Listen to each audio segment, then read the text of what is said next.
ബാർക്കോഴക്കേസ് വഴിത്തിരിവിലേക്ക് Biju രമേശിന്റെ driver അമ്പിളിയുടെ മൊഴി ശരിവെച്ച് നുണപരിശോധനാ ഫലം പുറത്തുവന്നു. മാണിക്ക് പണം കൈമാറുന്നത് കണ്ടത് ശരിയെന്ന് പരിശോധനാ ഫലം വ്യക്തമാക്കുന്നു. നുണപരിശോധനാ ഫലം ഫോറൻസിക് വിഭാഗം ഇനി കോടതിക്ക് കൈമാറും. ബാർക്കോഴക്കേസിലെ ഏക ദൃക്സാക്ഷി കൂടിയാണ് അമ്പിളി. ബാർക്കോഴക്കേസിൽ നിർണായക വഴിത്തിരിവായി ബിജു രമേശിന്റെ ഡ്രൈവർ അമ്പിളിയുടെ മൊഴി. കെ.എം. മാണിക്ക് ഔദ്യോഗിക വസതിയിലെത്തി ബിജു രമേശ് പണം കൈമാറുന്നതിന്റെ ഏക ദൃക്സാക്ഷിയായ ഡ്രൈവർ അമ്പിളി മുമ്പ് പറഞ്ഞത് ശരിവയ്ക്കുന്നതായി മാറി അന്വേഷണ സംഘം നടത്തിയ നുണപരിശോധനാ ഫലം. ബാർക്കോഴക്കേസിൽ വിജിലൻസ് അന്വേഷണം നേരിടുന്ന കെ.എം. മാണി പണം വാങ്ങുന്നത് നേരിൽ കണ്ടുവെന്ന് പലയാവർത്തി പറഞ്ഞെങ്കിലും ബിജു രമേശിന്റെ വിശ്വസ്തൻ എന്ന നിലയിൽ ഡ്രൈവർ അമ്പിളിയുടെ മൊഴി മുഖവിലക്കെടുക്കേണ്ടെന്നായിരുന്നു തുടക്കത്തിൽ അന്വേഷണ സംഘം. എന്നാൽ പറഞ്ഞതിന്റെ വിശ്വാസ്യത ബലപ്പെടുത്താൻ താൻ നുണപരിശോധനയ്ക്ക് വിധേയനാകാൻ തയ്യാറെന്ന് അന്വേഷണ സംഘത്തെ അമ്പിളി അറിയിച്ചിരുന്നു. ഇതിന്റെ അടിസ്ഥാനത്തിലാണ് അന്വേഷണ സംഘം അമ്പിളിയെ നുണപരിശോധനയ്ക്ക് വിധേയനാക്കിയത്. അമ്പിളി മുമ്പ് നൽകിയ മൊഴിയെ സാധൂകരിക്കുന്നതാണ് വിജിലൻസ് കോടതിക്ക് കൈമാറിയ നുണപരിശോധനാ റിപ്പോർട്ട്. അതേസമയം നുണപരിശോധനയുടെ വിശ്വാസ്യതയെ ചോദ്യം ചെയ്ത് UDF നേതാക്കളും രംഗത്തെത്തി. ഞാൻ ഈ നുണപരിശോധനയ്ക്കായി അമ്പിളിക്ക് നുണപരിശോധന നടത്തണമെന്ന് പോലീസ് ആവശ്യപ്പെട്ടപ്പോൾ ഞാൻ അന്നും പറഞ്ഞത് ഇന്ത്യൻ നിയമത്തിൽ ഒരിടത്തും തന്നെ നുണപരിശോധന ഒരു ശാസ്ത്രീയ പരിശോധനയായി CRPCയിൽ അംഗീകരിക്കും. ഡ്രൈവർ അമ്പിളിയുടെ മൊഴി നുണപരിശോധനയുടെ ശരിവച്ച സാഹചര്യത്തിൽ കെ.എം. മാണി എന്തുകൊണ്ട് നുണപരിശോധനയ്ക്ക് തയ്യാറാകുന്നില്ലെന്ന് ബിജു രമേശ് ചോദിച്ചു. പോളിഗ്രാഫ് ടെസ്റ്റ് ചെയ്യാൻ മാണി സാർ തയ്യാറാവുമോ? പോളിഗ്രാഫ് ടെസ്റ്റ് ചെയ്യാൻ അദ്ദേഹം പറഞ്ഞ സത്യമാണെങ്കിൽ അദ്ദേഹം വാങ്ങിച്ചിട്ടില്ലെങ്കിൽ എന്തുകൊണ്ട് മാണി സാർ പോളിഗ്രാഫ് ടെസ്റ്റ് തയ്യാറാവുന്നില്ല? അദ്ദേഹം മാണി സാർ എത്ര ജനങ്ങളുടെ മുന്നിൽ കൈ പരിശുദ്ധമാണെങ്കിൽ അദ്ദേഹം പറയട്ടെ, ഞാൻ ഈ ടെസ്റ്റ് ചെയ്യാൻ ഞാൻ തയ്യാറാണെന്ന് അദ്ദേഹം എന്തുകൊണ്ട് പറയുന്നില്ല? അമ്പിളിയുടെ മൊഴി ശരിവച്ച് നുണപരിശോധനാ ഫലം പുറത്തുവന്ന സാഹചര്യത്തിൽ കെ.എം. മാണി അടിയന്തരമായി രാജിവെക്കണമെന്ന് പ്രതിപക്ഷ നേതാവ് VS അച്യുതാനന്ദൻ പ്രസ്താവനയിലൂടെ ആവശ്യപ്പെട്ടു. Vijay Kumar, news bureau, Thiruvananthapuram. ബാർക്കോഴക്കേസുമായി ബന്ധപ്പെട്ട നിർണായക വഴിത്തിരിവായാണ് ഇതിനെ കാണുന്നത്. അമ്പിളിക്കല മാനത്ത് തെളിയുന്നതും ഇനി മണിമുഴക്കം ആർക്കൊക്കെ നേരെ എന്നതുമാണ് ഇന്ന് ന്യൂസ് ആൻഡ് വ്യൂസ് ചർച്ചയിലേക്ക് എടുക്കുന്നത്. അമ്പിളി പറഞ്ഞത് ശരിയെന്ന് നുണപരിശോധനയിലെ ശാസ്ത്രീയമായി തെളിയിക്കപ്പെടുമ്പോൾ ശ്രീ ഭാസുരേന്ദ്ര ബാബു, അഡ്വക്കേറ്റ് അജിത് ശാസ്തമംഗലം, ഒപ്പം A. സജീവൻ തുടങ്ങിയവർ നമ്മോടൊപ്പം സ്റ്റുഡിയോയിലുണ്ട്. ഫക്രുദ്ദീൻ അടക്കമുള്ള മറ്റു മാധ്യമപ്രവർത്തകർ, ശ്രീജിത്ത് ശ്രീകുമാരൻ അടക്കമുള്ളവർ ടെലിഫോൺ ലൈനിലും ചേരുകയാണ്. ജെയിംസ് വടക്കംചേരിയും ടെലിഫോൺ ലൈനിലുണ്ട്. ഇപ്പോൾ ആദ്യം സജീവനിലേക്ക് പോകാം. A. സജീവൻ കേൾക്കാമെങ്കിൽ വളരെ നിർണായകമായ വഴിത്തിരിവാണ്. ശാസ്ത്രീയമായ ഈ പരിശോധനയെ നിയമപരമായി എത്ര കണ്ട് സാധൂകരിക്കുന്നു എന്നൊന്നുമല്ല, അതിനപ്പുറത്തേക്ക് ധാർമ്മികമായി ചില വിഷയങ്ങൾ ഉയരുകയല്ലേ ഇതിൽ? A. സജീവൻ. അല്ല, ഒരു സംശയവുമില്ല. ഇതിൽ വളരെ കൃത്യമായിട്ടുള്ളൊരു നിഗമനത്തിലേക്ക് എത്താവുന്ന രൂപത്തിൽ അത് കോടതി എത്തുമോ എന്നുള്ളതല്ല പ്രശ്നം. പൊതുജനങ്ങൾക്ക്, ഇത് കാണുന്ന ആളുകൾക്ക് എല്ലാവർക്കും വ്യക്തമായ നിഗമനത്തിലെത്താവുന്ന രൂപത്തിലുള്ള ഒരു തെളിവായിട്ട് മാറുകയാണ് അമ്പിളിയുടെ ഈ മൊഴി. അമ്പിളി നേരത്തെ തന്നെ വളരെ ശക്തമായി തന്നെ അദ്ദേഹം പറഞ്ഞിരുന്നു, ഞാൻ പറഞ്ഞ കളവാണെങ്കിൽ അത് നുണപരിശോധന നടത്തുന്നതിന് ഞാൻ വിധേയനാവാൻ തയ്യാറാണെന്ന് പറഞ്ഞു. അതൊരു നല്ല നീക്കമായിരുന്നു. ഇനി ഇപ്പോഴും ഇപ്പോൾ കേരള കോൺഗ്രസിൻ്റെ നേതാക്കന്മാർ പണ്ടും ഇപ്പോഴും ഒക്കെ പറഞ്ഞിരുന്ന ഒരു രീതി, ഒരു കാര്യം എന്താണെന്ന് വെച്ചാൽ നുണപരിശോധന കോടതി അംഗീകരിക്കുമോ എന്നുള്ളതാണ്. കോടതി അംഗീകരിക്കുമോ ഇല്ലയോ എന്നുള്ള രണ്ടാമത്തെ കാര്യം. പക്ഷേ ഇത് പൊതുജനത്തിൻ്റെ മനസ്സാകുന്ന കോടതിയിൽ ഇതൊരു സത്യമാണ്. ഇത് ശാസ്ത്രീയ സത്യമാണല്ലോ, ശാസ്ത്രീയമായി തെളിയിക്കപ്പെട്ട കാര്യമാണ്. നുണപരിശോധന നടത്തുന്നത് ശാസ്ത്രീയത ഇല്ലാത്തതാണ് എന്ന് ആരും പറയുന്നില്ല. അങ്ങനെയാണെങ്കിൽ നടത്തേണ്ട കാര്യമില്ലല്ലോ. അന്ന് പറഞ്ഞതും A. സജീവൻ, അതിലെ നിയമപരവും ശാസ്ത്രീയവുമായ മാനങ്ങൾ വിശദീകരിക്കാൻ നമുക്ക് ആൾക്കാരുണ്ട്. ആദ്യം അഡ്വക്കേറ്റ് അജിത് ശാസ്തമംഗലത്തിലേക്ക് പോകാം. ശ്രീ അജിത് ശാസ്തമംഗലം, താങ്കൾ ശാരീരികമായി സുഖമില്ലാത്ത അവസ്ഥയിൽ പോലും ചർച്ചയിൽ പങ്കെടുക്കാൻ എത്തിയതിന് ആദ്യം നന്ദി പറഞ്ഞുകൊള്ളട്ടെ. ഈ ബാർക്കോഴയുമായി ബന്ധപ്പെട്ട് ഇപ്പോൾ ഉള്ള തെളിവെത്തിയിരിക്കുന്നു. അമ്പിളിയുടെ നുണപരിശോധനയിൽ അമ്പിളി പറഞ്ഞത്, പുറത്തു പറഞ്ഞത് തന്നെയാണ് അകത്തും പറഞ്ഞത്. ഇതിന് നിയമപരമായ സാധ്യതകൾ എന്തൊക്കെ? അതാണ് ഇപ്പോൾ കേരള കോൺഗ്രസ്സുകാരടക്കം പിടിക്കുന്നത്. അത് ശരിയാണ്. ഇപ്പം ഞാൻ ആന്റണി രാജു പറഞ്ഞത് ഞാൻ ശ്രദ്ധിച്ചുകൊണ്ടിരിക്കുകയായിരുന്നു. അദ്ദേഹം പറയുന്നത് നുണപരിശോധന, otherwise known as polygraph test, അതിന് യാതൊരു ലീഗൽ സാങ്ക്ടിറ്റി ഇല്ല എന്നാണ് അദ്ദേഹം പറയുന്നത്. പക്ഷേ ആ പോയിന്റ് സെൽവിയുടെ കേസിനകത്ത് സുപ്രീം കോടതിയിലെ കോൺസ്റ്റിറ്റ്യൂഷൻ ബെഞ്ചിൻ്റെ ഡിസിഷൻ്റെ ചുവട് പിടിച്ചുകൊണ്ടാണ് ആ വാദം അദ്ദേഹം ഉന്നയിച്ചത്. കറക്റ്റാണ്, ഒരു എക്സ്റ്റെൻറ്റ് വരെ ആ വാദം ശരിയാണ്.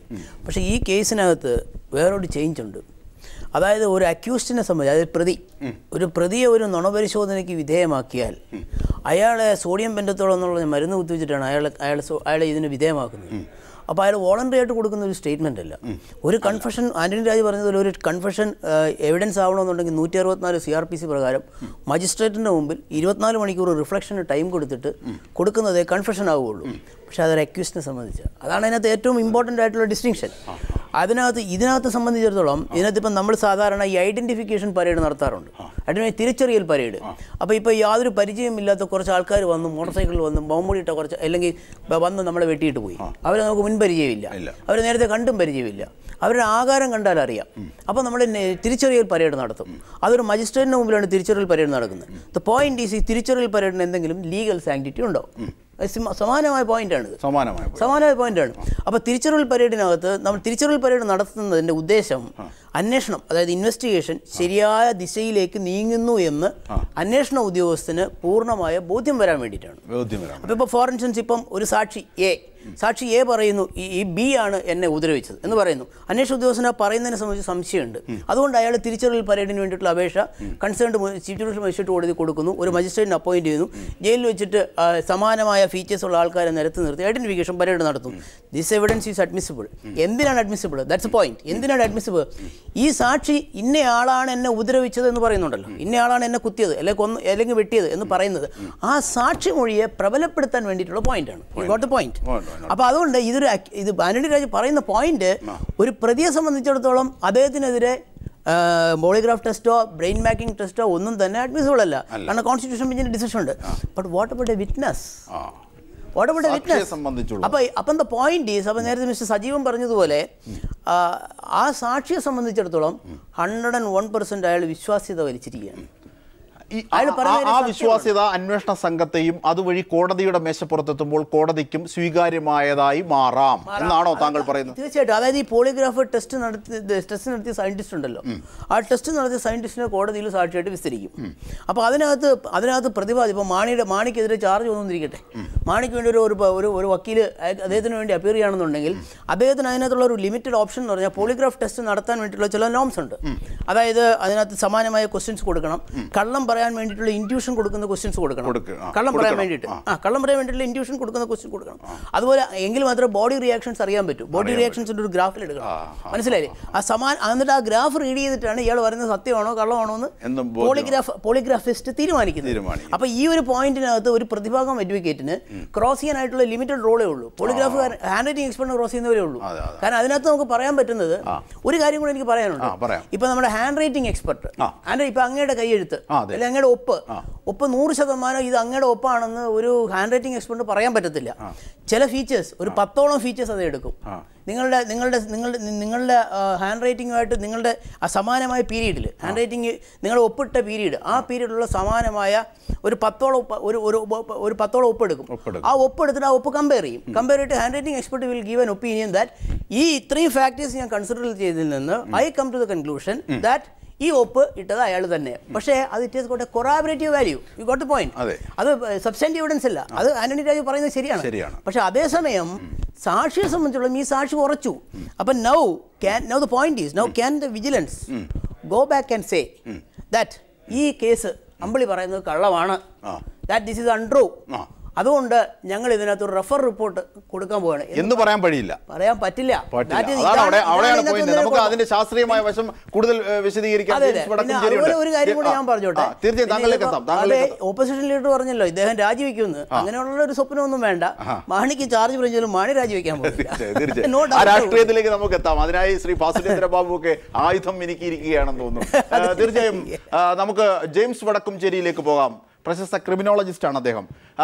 ശ്രീ ജെയിംസ് വടക്കുംചേരി, അതായത് കുപ്രസിദ്ധമായ പല കൊലപാതകവുമായി ബന്ധപ്പെട്ട് അല്ലെങ്കിൽ കൊലപാതകമോ മരണമോ അഭയയുമായി ബന്ധപ്പെട്ട് നമ്മൾ കണ്ടതാണ്, ലൈവായി കണ്ടതാണ് ഈ നുണപരിശോധനാ ഫലമൊക്കെ. പാതി മയക്കത്തിൽ അവർ പറയുന്നതൊക്കെ അന്ന് തന്നെ അതിനെക്കുറിച്ച് ഒരുപാട് വിശദീകരണങ്ങൾ പുറത്തെത്തി, എതിരിലും അനുകൂലവുമായി. ഇവിടെ ശാസ്ത്രീയമാണോ ഇത്തരം അന്വേഷണങ്ങൾ?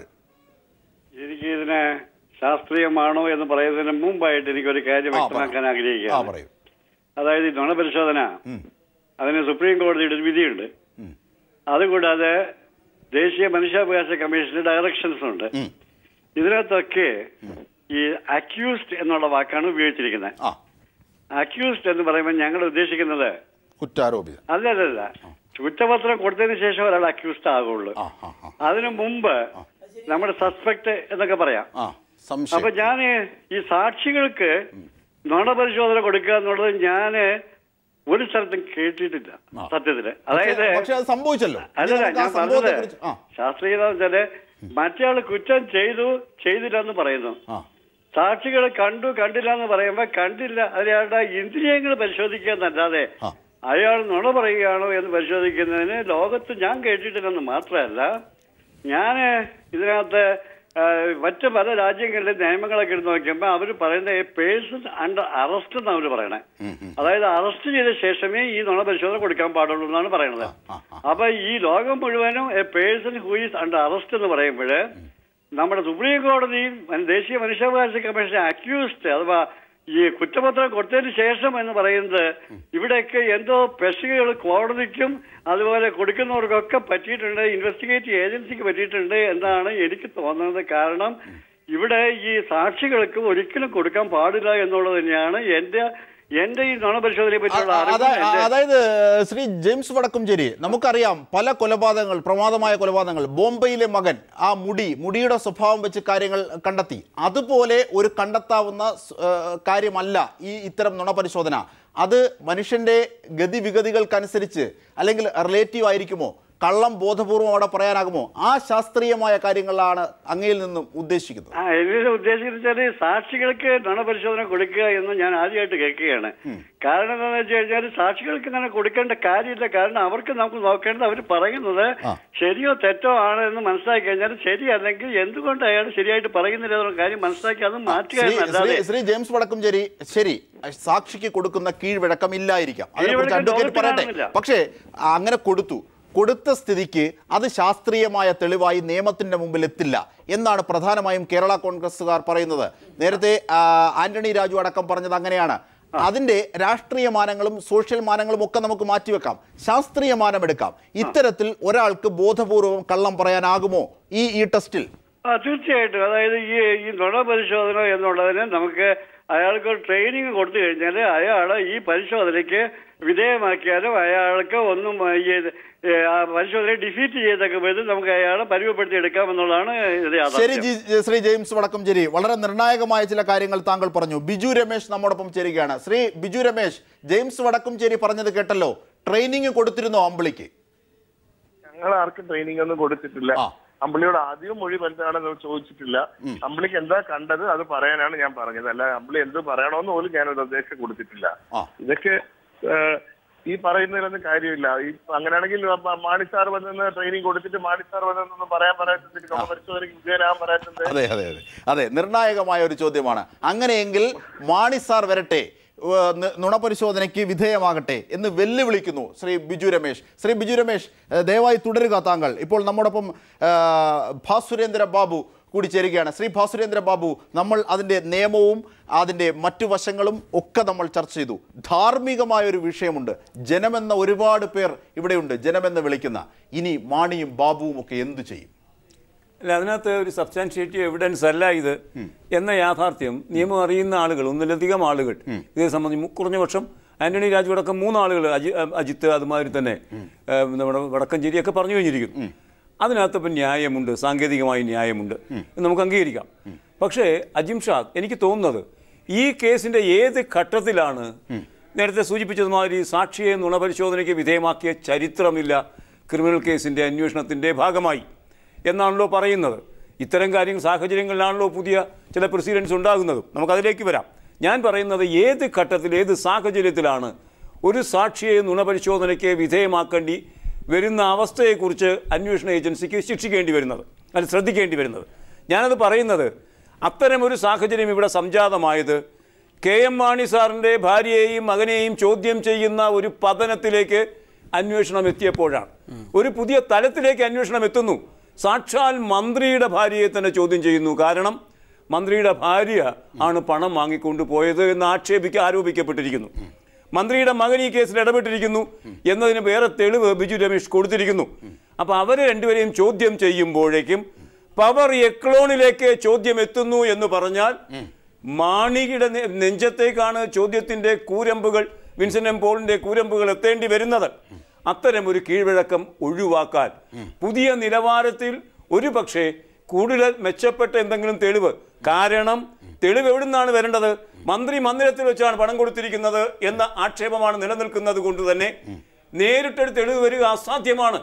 അത്തരമൊരു സാഹചര്യത്തിൽ തെളിവ് തരുന്ന ആളുകൾ തന്ന തെളിവ് ശരിയാണോ എന്ന് പരിശോധിക്കുകയല്ലാതെ മൂന്നാമതൊരു തെളിവ് അവിടെ നിന്ന് ഉണ്ടാക്കാൻ കഴിയില്ല. അത്തരമൊരു കൊറോബറേറ്റിംഗ് എവിഡൻസ് അത് മാത്രമേ ഉള്ളൂ. ശ്രീ അജിത് ശാസ്ത്രമംഗലം പറഞ്ഞതുമാതിരി അതിൻ്റെ സാഹചര്യമാണ് പോലീസിന് അന്വേഷിക്കുക കരണീയമായിട്ടുള്ളത്. അതിപ്പോൾ നടന്നു കഴിഞ്ഞിരിക്കുന്നു. താങ്കൾ സൂചിപ്പിക്കുന്നത് ശരിയാണെങ്കിൽ അതിനകത്ത് അമ്പിളി എടുത്തിരിക്കുന്ന നിലപാട്, കുട്ടിയമ്മയുടെ കയ്യിൽ പണം കൊടുത്തു, അതുവരെ എത്തിയിരിക്കുന്നു, അതുവരെ കണ്ടിരിക്കുന്നു, അതുവരെ തെളിഞ്ഞും കഴിഞ്ഞിരിക്കുന്നു.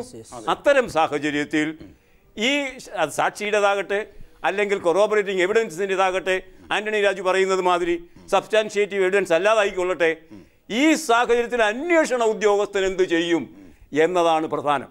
സാമാന്യ യുക്തിയുടെ പശ്ചാത്തലത്തിലാണെങ്കിൽ വിൻസെന്റ് എം പോളിനെ പോലെ അപ്രൈറ്റ് ആയിരിക്കുന്നു എന്ന് വിചാരിക്കുന്ന ഒരു പോലീസ് ഓഫീസറുടെ പശ്ചാത്തലത്തിലാണെങ്കിൽ അന്വേഷണം മുന്നോട്ട് പോകും എന്ന് വിചാരിക്കാതെ നിർവാഹമില്ല. അവിടെയാണ് നുണ പറഞ്ഞു എന്ന് ആക്ഷേപിക്കപ്പെടുന്ന അമ്പിളിയും സാക്ഷാൽ കെ എം മാണി സാറിൻ്റെയും ധാർമ്മികത തുലാതുലനം ചെയ്യുന്നത്.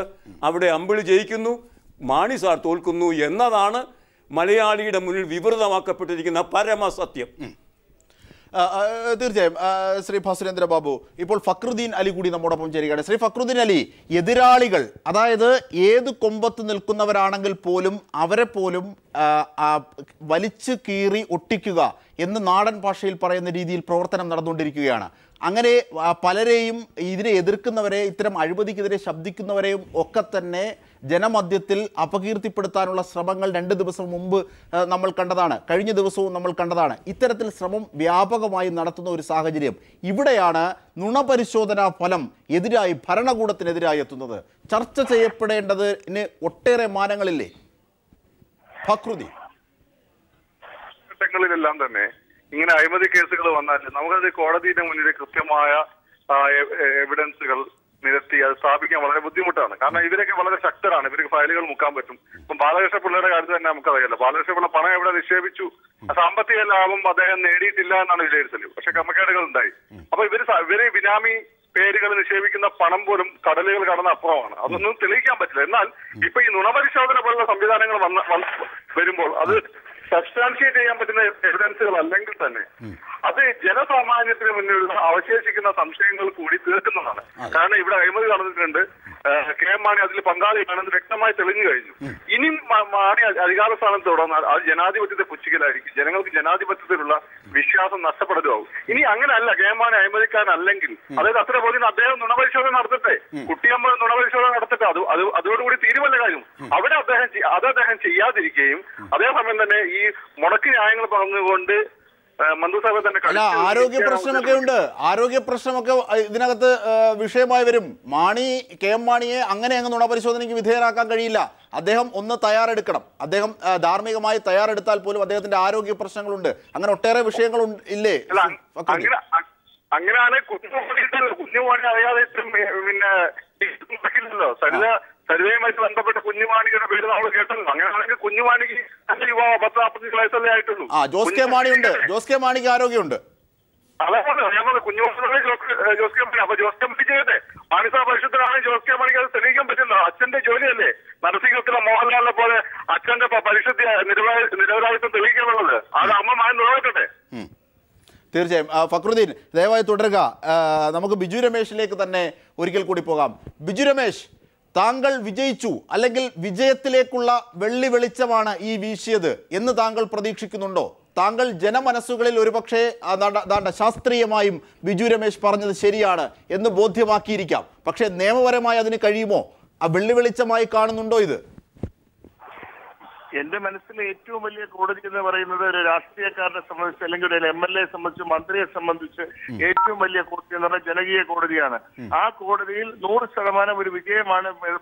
വെള്ളി വെളിച്ചമല്ല, ഒരു ഇടിവെട്ടൽ വെളിച്ചം തന്നെയാണ് ഈ അമ്പിളിയുടെ പരിശോധനയുടെ റിസൾട്ട് വന്നതോടുകൂടി വരുന്നത്.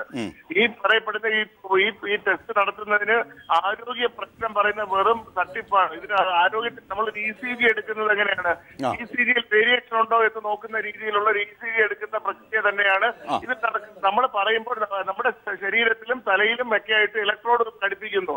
നമ്മൾ നെഞ്ചിലും ദേഹത്തുമായിട്ട് ശരീരത്തിൽ ഇത് ഘടിപ്പിക്കുന്ന ഇതിൽ വരുന്ന വേരിയേഷൻ ആണ് നോക്കുന്നത്. നമ്മൾ പറയുമ്പോൾ ഓരോ പ്രാവശ്യം നമ്മളെ കൊണ്ട് കള്ളവും പറയിപ്പിക്കും ശരിയും പറയിപ്പിക്കും.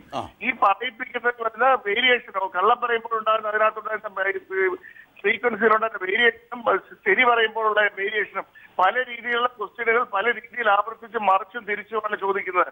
ഇതെന്തുകൊണ്ട് ജോസ് കെ മാണി എങ്കിൽ തയ്യാറാവില്ല? മാറ്റി സാർ ശരി, നമ്മൾ അദ്ദേഹം സഹായത്തെ മാനിച്ചുകൊണ്ട് ഒഴിവാക്കാം. ഈ പറയപ്പെടുന്ന ജോസ് കെ മാണിക്ക് എന്തുകൊണ്ട് നുണ പരിശോധനയ്ക്ക് ആയിക്കൂടാ? അതെ, അത്തരം ചോദ്യങ്ങൾ വീണ്ടും ഉയരുകയാണ്. ശ്രീ ബിജു രമേശ്, താങ്കൾ നേരത്തെയും ഒരു ഇടിവെട്ട് നടത്തി. അതായത് 24 കോടിയോളം രൂപ UDF MLA-മാർക്കടക്കം ബാബുവിന്റെ നിർദ്ദേശപ്രകാരം വിഭജിച്ചു കൊടുത്തു, കൈക്കൂലിയായി കൊടുത്തു എന്നൊക്കെ പറഞ്ഞു. ഇവരെയൊക്കെ ഇത്തരം പോളിഗ്രാഫ് ടെസ്റ്റിന് വിധേയമാക്കിയാൽ ഇവിടെ അതിനെ സമയം കാണും. ഇത് ഇന്നലത്തെ സംസ്ഥാന കമ്മിറ്റിയിൽ ഈ 24 കോടിയുടെ കണക്കുകൾ ആവശ്യപ്പെട്ടുകൊണ്ട് എല്ലാ ജില്ലയിലെയും സെക്രട്ടറി പ്രസിഡന്റുമാർ വളരെ ശക്തമായി ആവശ്യപ്പെടുകയും ആ കണക്കുകൾ ഞങ്ങൾക്ക് ബോധ്യപ്പെടുത്തിയേ പറ്റുള്ളൂ എന്ന് ഉറച്ച നിലപാട് ഇന്നലെ എടുക്കുകയും ചെയ്തു. അതിന്റെ അടിസ്ഥാനത്തിൽ ആ കണക്കുകൾ അടുത്ത കമ്മിറ്റിക്ക് ബോധ്യപ്പെടുത്താമെന്ന് സംസ്ഥാന ജനറൽ സെക്രട്ടറി ശ്രീ ധനേഷ് ഇന്നലെ സമ്മതിക്കുകയും അതിന്റെ അടിസ്ഥാനത്തിലാണ് യോഗം പിരിക്കുന്നത്. അപ്പോൾ ഈ കഴിഞ്ഞ ഗവൺമെന്റ് ഇത്ര മാത്രം കോടി രൂപ പല തട്ടുകളിലായി കൊടുത്തിട്ട് അസോസിയേഷനെയും ഉടനെ ഹോട്ടൽ ചെയ്തത് എന്നതാണ് അസോസിയേഷൻ ഭാരവാഹികളുടെ ഭാഗത്തു നിന്നുണ്ടായ ഇന്നലെ ഉണ്ടായ വളരെ ശക്തമായ അവരുടെ അഭിപ്രായം. അത് കണക്കിലെടുത്തുകൊണ്ടാണ് ഞാൻ പറഞ്ഞത്. പക്ഷേ ബിജു രമേശ് താങ്കൾ ഈ വാർത്ത വന്ന ഉടനെ ആന്റണി രാജുവിനെ ഞങ്ങൾ വിളിച്ചിരുന്നു. താങ്കൾ കേട്ടിരിക്കും ആന്റണി രാജുവിന്റെ പ്രതികരണം. ഇത്തരം കാര്യങ്ങളൊന്നും കൊണ്ട് ഒരുപക്ഷെ ജനമനസ്സുകളിൽ മുറിവേൽപ്പിക്കാനാകും മാണിയെക്കുറിച്ച്, പക്ഷേ യഥാർത്ഥത്തിൽ നിയമപരമായി ഇതൊന്നും നിലനിൽക്കുന്നതല്ല എന്ന ഉറച്ച ആത്മവിശ്വാസം അവർക്കുണ്ട്. അവരുടെ കോണുകളിലെ ആത്മവിശ്വാസം തകർക്കുന്ന എന്തെങ്കിലും വാദങ്ങൾ താങ്കൾക്കുണ്ടോ ഇപ്പോൾ? ബിജു രമേശ്, സത്യം എന്നായാലും പുറത്തു വരുമെന്നുള്ളതാണ് എന്റെ വിശ്വാസം. അതിനി പ്രഗത്ഭരായ വക്കീലന്മാരെ കൊണ്ടുവന്ന് വാദിപ്പിക്കാനൊക്കെ മാണിസാറിന്റെ കോടിക്കണക്കിന് രൂപയുണ്ട്. അതൊക്കെ ജനങ്ങൾക്കറിയാം. ഏത് വക്കീലിനെ കൊണ്ട് വാദിപ്പിച്ചാലും സത്യം പുറത്തു വരും. ഈ പറയപ്പെടുന്ന കാര്യം 100% സത്യമാണെന്ന് ജനങ്ങൾക്ക് അറിയാം, ഇവിടുത്തെ കോടതികൾക്കും അറിയാം. പിന്നെ തെളിവുകളുടെ അടിസ്ഥാനത്തിൽ ചിലപ്പോൾ വലിയ പ്രഗത്ഭമായ കൊലക്കേസുകൾ പോലും ചില സാക്ഷിമൊഴികളെയൊക്കെ സ്വാധീനിച്ചുകൊണ്ട് ചിലപ്പോൾ രക്ഷപ്പെട്ടു പോകുന്നത് നമ്മൾ കാണാറുണ്ട്. അതുപോലെ രക്ഷപ്പെടാൻ സാധ്യത പഴുതലിലൂടെ ഊരിപ്പോരാൻ കഴിയുമെങ്കിൽ പോലും ഈ നടന്നുവെന്ന് പറയുന്ന ജനങ്ങൾക്ക് ബോധ്യപ്പെട്ടിട്ടുണ്ട്. അതാണ് ഏറ്റവും വലിയ സത്യം. ജനങ്ങളുടെ മനസ്സിലേക്ക് ഈ അഴിമതി വളരെ ഇപ്പൊ അമ്പിളിയുടെ തന്നെ ഈ നുണ പരിശോധനയുടെ റിസൾട്ട് വിജയമായിട്ട് തന്നെയാണ് ഞാൻ കാണുന്നത്. അതുകൊണ്ട് തന്നെ മാണിസാർ പൈസ മേടിച്ചിട്ടുണ്ടെന്നുള്ള വസ്തുത ജനങ്ങൾക്കറിയാം. ഏത് കോടതിയിൽ രക്ഷപ്പെട്ടാലും അതിൽ പ്രത്യേകിച്ച് കാര്യമൊന്നുമില്ല. അത് ഇവരെ അതിനുവേണ്ടി ഫാബ്രിക്കേറ്റ് ചെയ്യാൻ അവരുടെ സ്വാധീനങ്ങൾ മുഴുവൻ ഗവൺമെന്റിന്റെ സ്വാധീനങ്ങൾ അതിലേക്ക് ഉപയോഗിക്കും എന്ന വസ്തുതയും തള്ളിക്കളയാൻ കഴിയില്ല. ശ്രീ ഭാസുരേന്ദ്ര ബാബു, ഉയരുന്ന ചോദ്യങ്ങൾ പലതാണ്. രാഷ്ട്രീയമായി ഇതിൻ്റെ മാനങ്ങൾ ഒരുപക്ഷെ പ്രതിപക്ഷത്തിനടക്കം സമരം ചെയ്യുമ്പോൾ അവർക്കൊക്കെ കൂടുതൽ ആവേശം ഇതുമായി ബന്ധപ്പെട്ട് കിട്ടും. പ്രതിപക്ഷവുമായി ബന്ധപ്പെട്ടുള്ള നീക്കങ്ങളെ തടയിടാൻ പല വിധത്തിലുള്ള കുപ്രചരണങ്ങളും ഒക്കെ നടത്തുന്നു എന്ന് പ്രതിപക്ഷം ആരോപിക്കുന്നത് വെച്ച് നോക്കുമ്പോൾ അങ്ങനെ നടക്കുന്നു. ഇതിനൊക്കെ തടയിടുകയും സർക്കാർ ഒരിക്കൽ കൂടി അല്ലെങ്കിൽ മാണിയും ബാബുവും അടങ്ങുന്നവർ ഒരിക്കൽ കൂടി ഇതിൻ്റെ പ്രതിക്കൂട്ടിലേക്ക് എത്തുകയും ചെയ്യുകയാണോ ഈ സംഭവത്തിന് ശേഷം? എങ്ങനെ ഇതിനെ കാണാം? അല്ല, അങ്ങനെയാണത് കാണേണ്ട കൂടുതൽ സാധ്യത എന്ന് എനിക്ക് തോന്നുന്നു. കാരണം 7 മാസങ്ങൾ കഴിഞ്ഞു ഇതിനെ സംബന്ധിച്ച അന്വേഷണം. എല്ലായിടത്തും പറഞ്ഞിരുന്നത് ഒരാളെങ്കിലും സമ്മതിച്ചിരുന്നോ പണം കൊടുത്തു ഒരാളെങ്കിലും? ശ്രീ ഭാസുരേന്ദ്ര ബാബു, ഇടപെടുന്നതിൽ ക്ഷമിക്കുക. ഇപ്പോൾ നമ്മോടൊപ്പം കോൺഗ്രസ് നേതാവ് ശ്രീ PS സലീം കൂടി ചേരുകയാണ്. ശ്രീ PS സലീം, എല്ലാം പൊളിഞ്ഞു.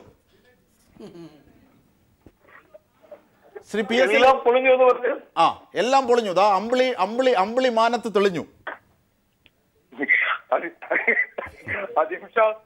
അമ്പിളി മാനത്ത് തെളിഞ്ഞു എന്ന് പറഞ്ഞാൽ ഞാനിത് കണ്ടുകൊണ്ടിരിക്കുകയാണ്, ഇത് കേട്ടുകൊണ്ടിരിക്കുകയാണ്. പറയൂ.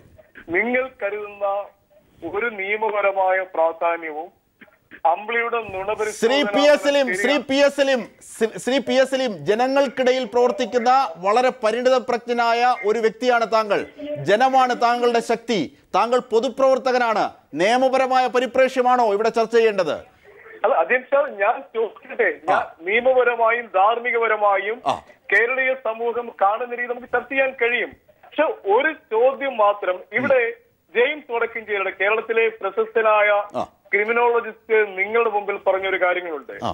വളരെ ട്രെയിൻഡ് ആയ ഒരു വിറ്റ്നസ്, ഒരു അക്യൂസ്ഡ് കൃത്യമായി ഈ നുണപരിശോധനാ ഫലത്തെ അതിജീവിക്കാൻ കഴിയുന്ന പരിശീലനം ലഭിച്ച ഒരാൾക്ക് തീർച്ചയായും ഒരു നുണ പറഞ്ഞാൽ, ഒരു സത്യം പറഞ്ഞാൽ അതിന് വിപരീതമായ രീതിയിൽ ഫലമുണ്ടാക്കാൻ കഴിയുന്ന ഒരു പരിശീലനം ലഭിക്കുന്ന ഒരാളാണ് ഈ അമ്പിളിയെങ്കിൽ നമ്മൾക്കിതിന്റെ ധാർമ്മികത നമുക്ക് എങ്ങനെ ശ്രീ പി എസ് സലീം, അപ്പോൾ ഈ ചോദ്യം കേട്ടിരുന്ന ഒരാൾ കൂടി ഉണ്ടായിരുന്നു, ബിജു രമേശ്.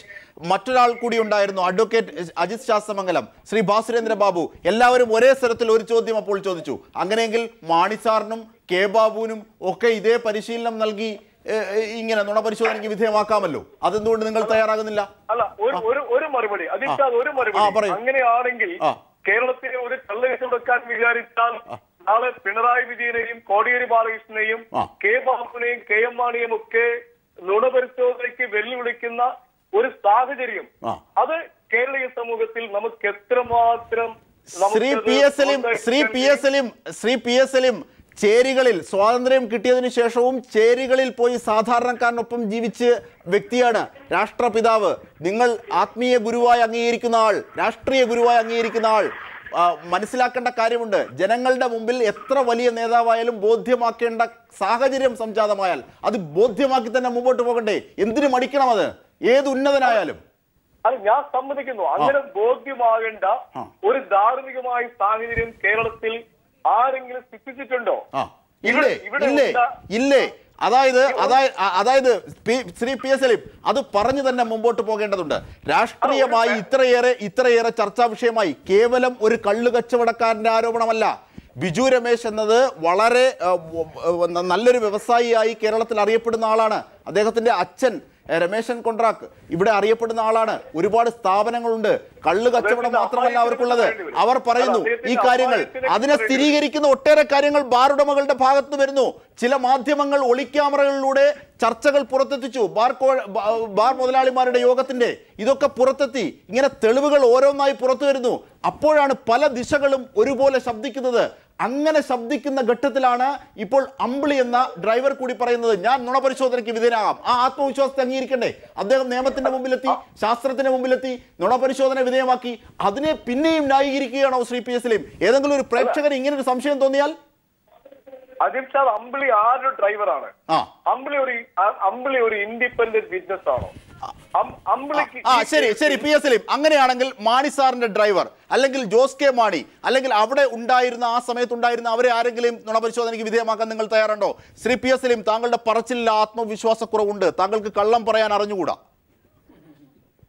നിങ്ങൾ ഇങ്ങനെ മാനിപ്പുലേറ്റ് ചെയ്ത ഒരു സാഹചര്യം, മാനിപ്പുലേറ്റ് ചെയ്ത ഒരു സ്റ്റോറി, ആ ഭാവനയിൽ നിന്നുകൊണ്ട് ഇങ്ങനെ സാങ്കല്പികമായ ചോദ്യങ്ങൾ ചോദിച്ച് അതിന്റെ ഉത്തരങ്ങൾ തേടുന്നത് ശരിയാണോ?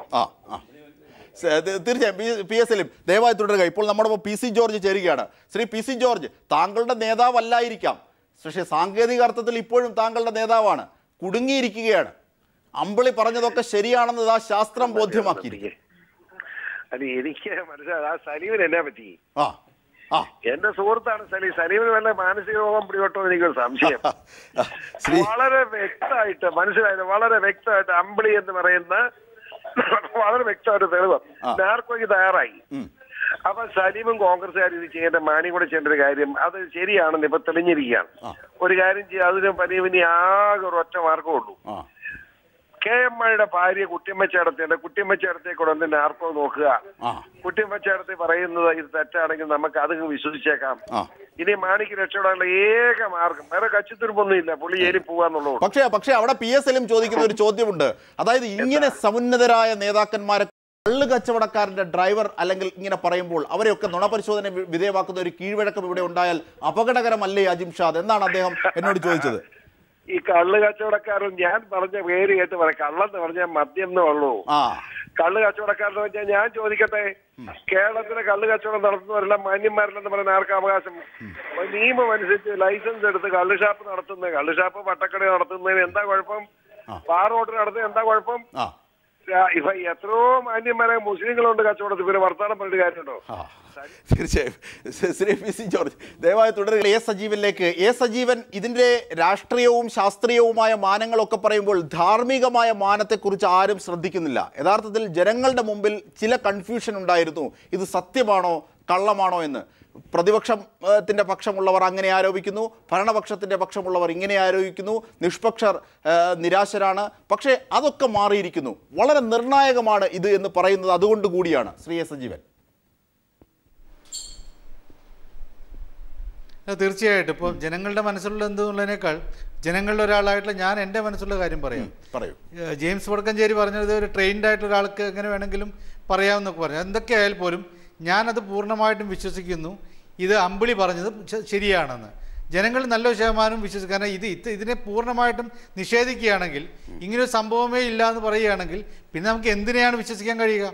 അപ്പം അതുകൊണ്ട് ഇത് ശരിയാണെന്നായിരിക്കാണ് ജനങ്ങൾ നല്ലൊരു ശതമാനം വിശ്വസിക്കുന്നത് എന്ന് തന്നെയാണ് എൻ്റെ ഉറച്ച വിശ്വാസം.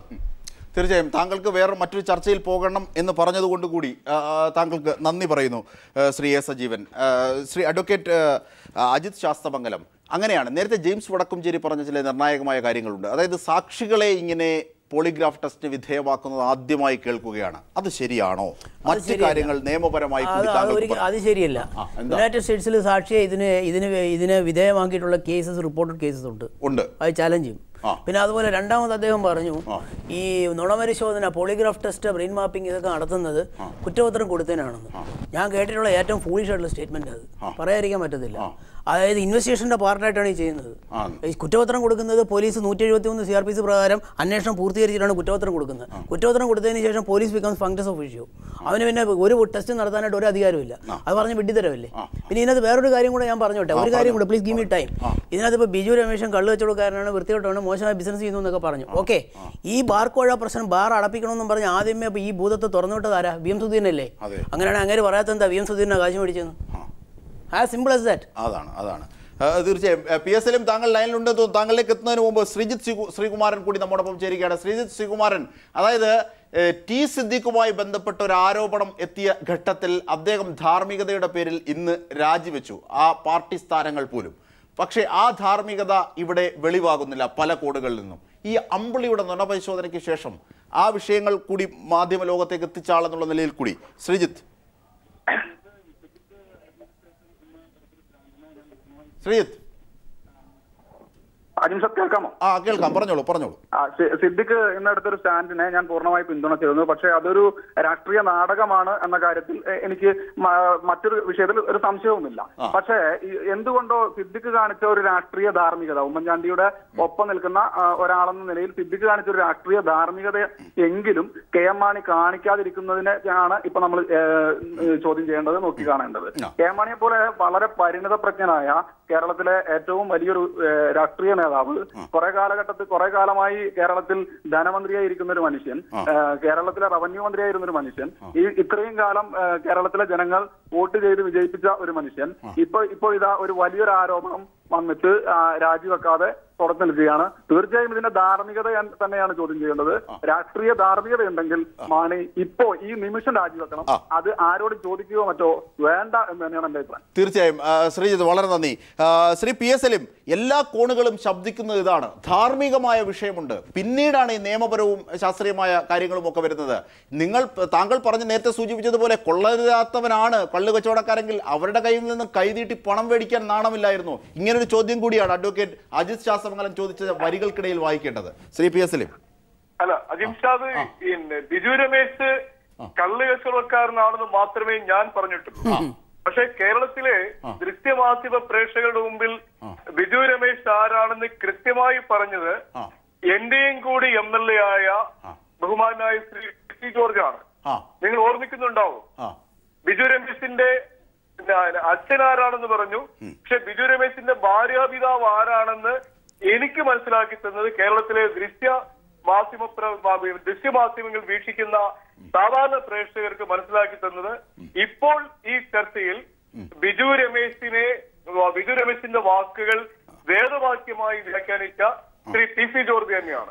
അദ്ദേഹം തന്നെയാണ് തിരുവനന്തപുരത്ത് ശ്രീ ബിജു രമേശ് ചെയ്ത ഏറ്റവും മോശമായ കാര്യങ്ങൾ കേരളത്തെ പ്രേക്ഷകർ അറിയിച്ചതും ശ്രീ പി സി ജോർജ് ആണ്. അല്ല അതിനകത്തൊരു പ്രശ്നമുണ്ട്. എന്താണെന്നറിയാമോ ശ്രീ പി എസ് ഈ വാർത്ത ആദ്യം വരുമ്പോൾ തന്നെ ആദ്യമായി ഞങ്ങൾ വിളിച്ചത് പി സി ജോർജിനെയാണ്. പി സി ജോർജ് അന്ന് എതിർത്ത കാര്യം ഇതാണ്. അതായത് പി സി ജോർജ് പറഞ്ഞത് ഈ ബിജു രമേശ് മാണിക്ക് മാത്രം കൊടുത്തത് പറയാതെ ബാക്കിയുള്ളവർക്ക് കൊടുത്തത് കൂടി പറയൂ. അദ്ദേഹം ആരോപണത്തെ നിഷേധിക്കുകയല്ലായിരുന്നു അന്ന് ആ ഘട്ടത്തിലും ആ സാഹചര്യത്തിലും പറഞ്ഞത്. ബാക്കിയുള്ളവരുടെ പേര് പറയാത്തതിലുള്ള പരിഭവമായിരുന്നു അന്ന് ആദ്യം പി സി ജോർജ് ശരിയല്ല. അന്ന് P C George K M Mani സാറിനെ അതിശക്തമായി ന്യായീകരിക്കുകയുണ്ടായി. മറ്റുള്ളവർക്ക് പണം കൊടുത്തത് പറയണമെന്ന് പറയുകയുണ്ടായി. ബിജു രമേശിന്റെ പശ്ചാത്തലം വളരെ കൃത്യമായി അദ്ദേഹം അന്നത്തെ എല്ലാ ചാനൽ ചർച്ചകളിലും പറയുകയുണ്ടായി. അത് കൂടാതെ ഒരു കാര്യം കൂടി, പി സി ജോർജിന്റെയും ആർ ബാലകൃഷ്ണനെയും നടത്തിയ സ്വകാര്യ സംഭാഷണങ്ങൾ ടേപ്പ് ചെയ്ത് കേരളത്തിലെ മാധ്യമങ്ങൾക്ക് നൽകിയ ധാർമ്മിക വിരുദ്ധമായ ഒരു സമീപനം കൂടി സ്വീകരിച്ചയാളാണ് ശ്രീ ബിജു രമേശ് എന്ന് വളരെ രോഷമായ ഭാഷയിൽ അന്ന് പ്രതികരിക്കുകയും ചെയ്തിരുന്നു. ഞാൻ പറഞ്ഞത് ആര് കള്ളക്കച്ചവടക്കാരൻ ആരും ആയിക്കോട്ടെ, ഒരു കേരളത്തിലെ ഒരു സാധാരണ ജീവിക്കുന്ന ഒരു പൗരൻ നിലയിൽ ഒരാൾക്കും ഏത് വിഷയത്തെ കുറിച്ചും അഭിപ്രായം പറയാനും ആരോപണം ഉന്നയിക്കാനും ഒക്കെ അവകാശമുണ്ട്. പക്ഷെ ആ അവകാശങ്ങൾക്ക് അപ്പുറത്തേക്ക് അത് സത്യമാണെന്ന് തെളിയുന്ന ചില ശാസ്ത്രീയ മാനങ്ങൾ കൂടി വരികയല്ലേ? അതായത് ഇതൊക്കെ കള്ളത്തരമാണ്, ഇതൊക്കെ സ്വീകാര്യമല്ലെങ്കിൽ പിന്നെ എന്തിനാണ് വിജിലൻസ് ഇതിന് തയ്യാറായത്? ഇതെന്തിനാണ് പോളിഗ്രാഫ് ടെസ്റ്റും വിജിലൻസ് തയ്യാറായ രണ്ട് കാരണങ്ങളുണ്ട്. ഒന്ന് അമ്പിളി ഇതിന് വില്ലിംഗ് ആയി. അമ്പിളി ആരാണ്? ബിജു രമേശിന്റെ ഡ്രൈവറാണ്.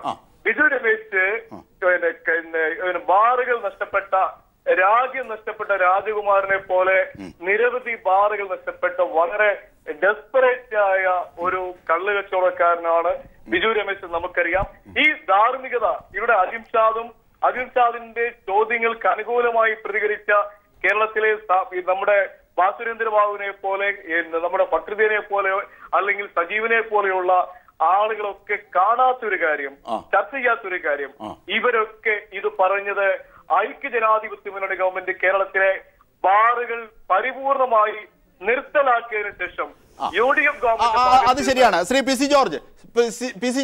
ഈ പി എസ് എല്ലും പറഞ്ഞതിലെ ആ logic Shri P C George ലൈനിലില്ല എന്ന് തോന്നുന്നു. ശ്രീ പി എസ് എല്ലും ദയവായി തുടരുക. ശ്രീ ഭാസുരേന്ദ്ര ബാബു, താങ്കളിലേക്ക് എത്തിയാൽ, അതായത് മറിച്ചും തിരിച്ചും വീണ്ടും പറയാൻ ഓരോ അവസരങ്ങൾ ഉണ്ട് എന്നതാണ്.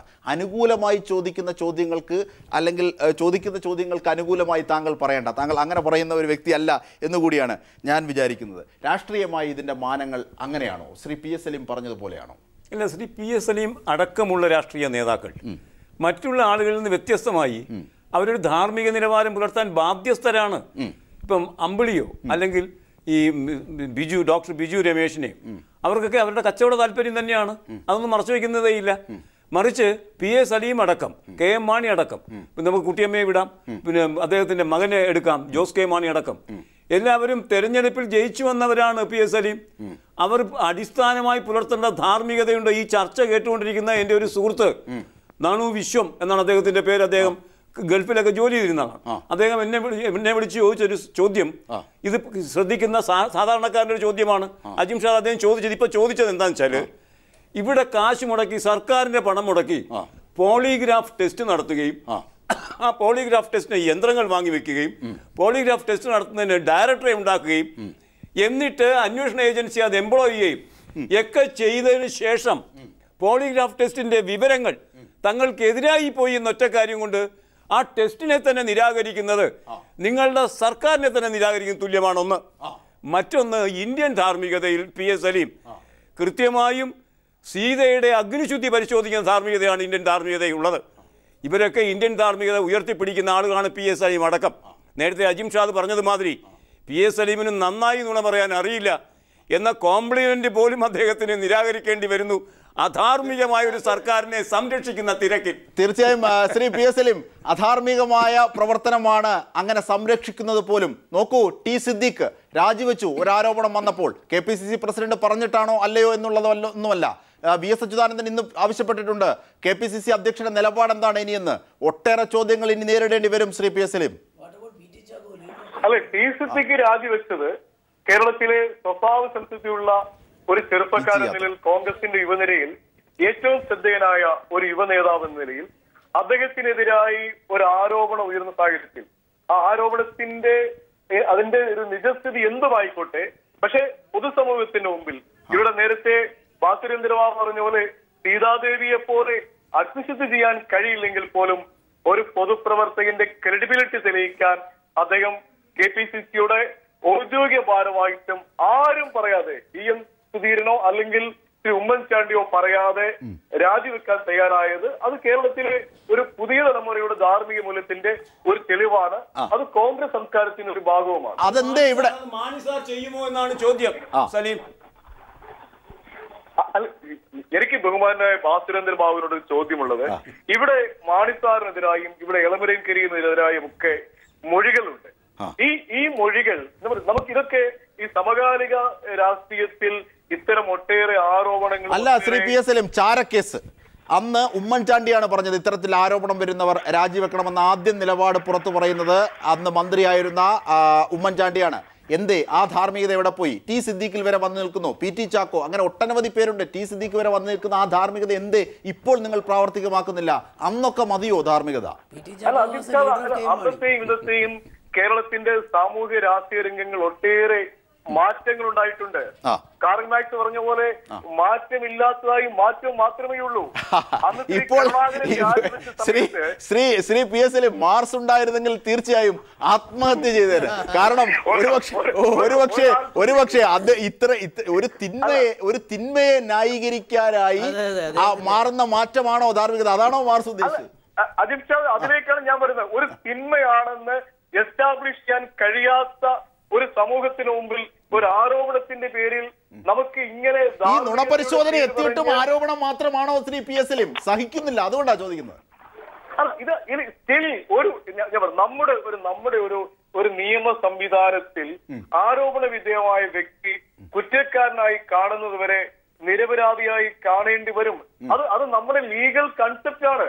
പ്രധാനമായ ഒരു ചോദ്യമാണ് ഇപ്പോൾ ഉന്നയിച്ചത്, പെട്ടെന്ന് വന്നതാണ്. സുധീരൻ കാശ് മേടിച്ചു എന്ന് ആരും പറഞ്ഞില്ലല്ലോ. അപ്പോൾ ഈ കാശ് മേടിച്ചതിൽ കാര്യമുണ്ടെന്ന് ശ്രീ അജിത് ശാസ്തമംഗലം ഇങ്ങനെ പറഞ്ഞ ഒരു കാര്യത്തെയാണ് ഇപ്പോൾ ശാസ്ത്രത്തിൻ്റെ മേശപ്പുറത്തേക്ക് എത്തിയതും തിരിച്ചു പോയതും. ഇനിയുള്ള നടപടിക്രമങ്ങൾ എന്തൊക്കെ? ഇതുമായി ബന്ധപ്പെട്ട് കേസിനെ അത് ബാധിക്കുന്നത് എങ്ങനെ? ആരോപണ വിധേയർ എന്ന് പറയുന്ന മാണിയും അല്ലെങ്കിൽ ഒരുപക്ഷെ ഈ കേസിന് പുറത്ത് മറ്റൊരു കേസുമായി ബന്ധപ്പെട്ട് K ബാബുവും നിൽപ്പുണ്ട്. ഇവരെയൊക്കെ നിയമപരമായി ഇത് ബാധിക്കുന്നത് എങ്ങനെ? സുപ്രീം കോടതിയുടെ ലേറ്റസ്റ്റ് ജഡ്ജ്മെന്റ് അനുസരിച്ച് PC ആക്ട് സെക്ഷൻ 20 അത് പ്രകാരം ഒരു പ്രിസംപ്ഷൻ ഉണ്ട്. പ്രോസിക്യൂഷനെ സംബന്ധിച്ചിടത്തോളം ഡിമാൻഡും അക്സെപ്റ്റബിളും പ്രൂവ് ചെയ്യുക. അതായത് പണം ചോദിച്ചതും പണം വാങ്ങിയതും. പണം വാങ്ങിച്ചതും പ്രൂവ് ചെയ്താൽ there is a presumption that there is transfer of money and that money is for the purpose of bribe. അതിൻ്റെ ഓപ്പോസിറ്റ് ഭാഗം തെളിയിക്കേണ്ട തെളിവിൻ്റെ ഭാരം പ്രതിക്കാണ്. ഈ കേസിനകത്ത് നോക്കൂ, ഇതിനകത്ത് what does he say? Ambili എന്താ പറയുന്നത്? അമ്പിളി കാശ് ചോദിച്ചത് കണ്ടെന്നും കാശ് കൊടുത്തത് കണ്ടെന്നല്ലേ പറയുന്നത്. ആ ഒരു പോയിന്റിലോട്ട് വരികയാണെങ്കിൽ അതിനകത്തുള്ള defence line is very very narrow. ശരിയല്ലേ? ഒന്ന് ഇനി ഇതിനകത്തൊക്കെ ആയിട്ട് വളരെ സാങ്കേതികമായിട്ടൊരു ചോദ്യം, അതായത് നമ്മുടെ ആ ക്രിമിനോളജിസ്റ്റ് ജെയിംസ് വടക്കഞ്ചേരി അതുപോലെ മിസ്റ്റർ സലീം ഇവരുടെ അടുത്തൊക്കെ ഒന്ന് ചോദിച്ചോട്ടെ. സപ്പോസ് ബൈ സം ചാൻസ് ഈ നുണപരിശോധനയ്ക്ക് വിധേയമായ അമ്പിളി ഈ നുണപരിശോധനയിൽ ഫെയിൽ ചെയ്തു എന്നിരിക്കട്ടെ, സപ്പോസ് ഇതാണെന്നിരിക്കട്ടെ, what would have been their statement? അവരെന്ത് പറയും? അവർ പറഞ്ഞേനെ ഇത് ഏറ്റവും ശാസ്ത്രീയമായ കാര്യമാണെന്ന് പറഞ്ഞേനെ. അതാണ് തീർച്ചയായും. ശ്രീ ബാസുരേന്ദ്ര ബാബു, താങ്കൾ മറ്റൊരു വശത്തിൽ ചോദിച്ചതും അത് തന്നെയാണ്. ഈ ഇത്തരത്തിൽ എല്ലാം ഒരുക്കിയതിന് ശേഷം നെഗറ്റീവ് ആകുമ്പോൾ മാത്രം അതിനെതിരെ രംഗത്തെത്തുന്ന ഒരു രാഷ്ട്രീയ കളി. പക്ഷേ ഇതൊക്കെ കാണുന്ന ജനമില്ലേ, അവരുടെ മുമ്പിൽ ഈ പ്രശ്നം വലിച്ചിഴക്കപ്പെടില്ലേ എന്നത് വളരെ പ്രസക്തമായി ഇവിടെ ചോദ്യം ചെയ്യപ്പെടുന്നു. ഇനി ഭാവിയിൽ നീങ്ങാൻ പോകുന്ന കാര്യങ്ങൾ എന്തൊക്കെ, എങ്ങനെയൊക്കെ ആകും ഈ സർക്കാർ വീണ്ടും വീണ്ടും കല്ലും മുള്ളുകളും ചവിട്ടുക? 7 മാസങ്ങൾ ഉണ്ട്. 7 മാസങ്ങൾക്കിടയിൽ മാണി സാറിന്റെ മേലിലുള്ള ഈ അന്വേഷണം എങ്ങനെയെങ്കിലും വൈൻഡപ്പ് ചെയ്യാൻ കഴിയുമോ ഇല്ലയോ എന്ന ഗൗരവതരമായ റിസർച്ച് പ്രവർത്തനത്തിലായിരുന്നു ക്ലിഫ് ഹൗസും മുഖ്യമന്ത്രി ഉമ്മൻചാണ്ടിയും. സുധീരനൊന്നും അതിനകത്ത് പങ്കെടുത്തിട്ടുണ്ടാവില്ല. ഏതായാലും അത്തരമൊരു സാഹചര്യത്തിൽ ഓരോ ഘട്ടങ്ങളും താണ്ടി ഈ കേസ് മുന്നോട്ട് പോവുകയായിരുന്നു. രമേശ് ചെന്നിത്തല പറഞ്ഞതുമാതിരി എനിക്ക് അവരോട് നിർത്താൻ പറയാനൊന്നും നോക്കൂല, അങ്ങനെയാണ് ഞാൻ ഇടപെടുന്നു എന്ന് പറയും. ആ അർത്ഥത്തിൽ ആരൊക്കെയോ പറഞ്ഞും ആരൊക്കെയോ പറയാതെയും ആരൊക്കെയോ തിരശ്ശീലയ്ക്ക് പിന്നിൽ കൈകോർത്തും കണ്ണിറുക്കിയും ഈ കേസ് ഏകദേശം 7 മാസത്തിലേക്ക് എത്തി നിൽക്കുമ്പം ഇനിയിപ്പോൾ പോളിഗ്രാഫ് റിപ്പോർട്ട് വിൻസെന്റ് എം പോളിന്റെ അടുത്തേക്ക് എത്തും. വിൻസെന്റ് എം പോൾ എന്ത് ചെയ്യും? അത് സർക്കാർ അല്ലെങ്കിൽ ഗവൺമെന്റിന് കൊടുക്കും. ആ ഗവൺമെന്റിന്റെ അവസ്ഥയിൽ എങ്ങനെയാണ് ഇനി തേച്ചുമാച്ച് റെഫർ ചെയ്യാൻ കഴിയുക എന്ന ഗൗരവതരമായ ഗവേഷണത്തിൽ ഏർപ്പെടേണ്ടി വരും ഗവൺമെന്റിനെ. ഒന്ന് മറ്റൊരു ചെറിയ കാര്യം ഞാൻ സൂചിപ്പിക്കാം. വർഷങ്ങൾക്ക് അല്ലെങ്കിൽ യുഗങ്ങൾക്ക് ശേഷം നാം വീണ്ടും ആ പഴയ പരിസരത്ത് എത്തിച്ചേരുന്നു. അജിംഷാ അലക്കുകാരന്റെ സാക്ഷ്യമുണ്ടല്ലോ, ആ സാക്ഷ്യം രാജാവിനെ പിടിച്ചു കുലുക്കുമ്പോൾ രാജാവിന് ധാർമ്മികത, ശ്രീരാമനെ മാതിരി ധാർമ്മികത പറയാം. ഒരു സാധ്യത അതാണ്. ഇല്ലെങ്കിൽ അദ്ദേഹത്തിന് പരാജയപ്പെടാം. ഇവിടെ KM മാണി എന്ന് പറഞ്ഞ തെരഞ്ഞെടുക്കപ്പെട്ട നേതാവ്, കേരളത്തിലെ ഏറ്റവും ഉന്നതനായ, ഏറ്റവും പാരമ്പര്യമുള്ള, ഏറ്റവും പ്രായമുള്ള നേതാവ് ഇതാ അമ്പിളി എന്ന സാധാരണ അലക്കുകാരന്റെ സാധ്യതയുള്ള ഒരു മനുഷ്യന്റെ മുന്നിൽ മുട്ടുവിറച്ചു നിൽക്കുന്നു.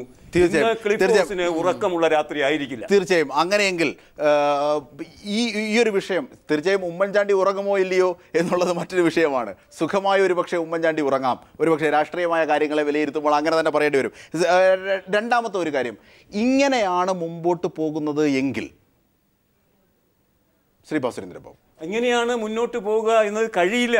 PC ജോർജ് പറഞ്ഞതുമാതിരി കൈവിട്ട് അങ്ങനെയെങ്കിൽ ശ്രീ സുരേന്ദ്രബാബു, ഞാൻ ഒരു ചോദ്യം കൂടി ചോദിച്ചു, സമയപരിമിതി ഉള്ളതുകൊണ്ടാണ് ഇടപെടുന്നത്. അതായത് താങ്കൾ നേരത്തെ KPCC അധ്യക്ഷന്റെ കാര്യം പറഞ്ഞു, ഈ മാനിപ്പുലേഷനിലൊന്നും അദ്ദേഹം പങ്കെടുക്കുന്നില്ല. T സിദ്ദീഖിനോട് രാജിവെക്കാൻ പറഞ്ഞ അദ്ദേഹം എന്തുകൊണ്ട് ഈ കാര്യത്തിൽ ഇടപെടുന്നില്ല? അതൊരു ചോദ്യം തന്നെയല്ലേ? അല്ല, അത്തരമൊരു സാഹചര്യം ഇന്ന് മാത്രമാണ് അങ്ങനെ ആവശ്യപ്പെട്ടത്. ഉമ്മൻചാണ്ടിയുടെ പിന്തുണയോട് മാത്രമാണ് T. അങ്ങനെയാണെങ്കിൽ ഈ പോളിഗ്രാഫ് ടെസ്റ്റിന്റെ പശ്ചാത്തലത്തിൽ ശ്രീ KPCC ഒരു ഭിന്നാഭിപ്രായമോ മാറിയ മുഖച്ഛായയിലോ VM സുധീരൻ രംഗത്ത് വന്നുകൂടായികയൊന്നുമില്ല. എന്തിനീ പാപഭാരം VM സുധീരൻ അദ്ദേഹത്തിന്റെ പ്രതിച്ഛായുള്ള നേതൃത്വം എന്തിനു തൂക്കണം?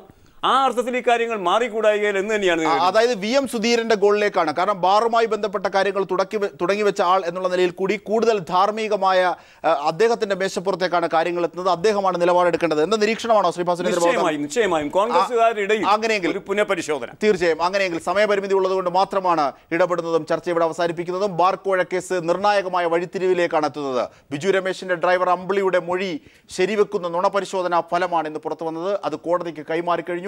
ഇനി അത് വിജിലൻസിലേക്ക് എത്തും. ഇനി കാര്യങ്ങൾ അങ്ങനെ പോകും. കാര്യങ്ങൾ എന്തൊക്കെയായാലും 90 കാര്യങ്ങൾ പറഞ്ഞാലും 100 ആണ് വലുത്. ഓർക്കുക. ചർച്ചയിൽ പങ്കെടുത്തവർക്കൊക്കെ നന്ദി.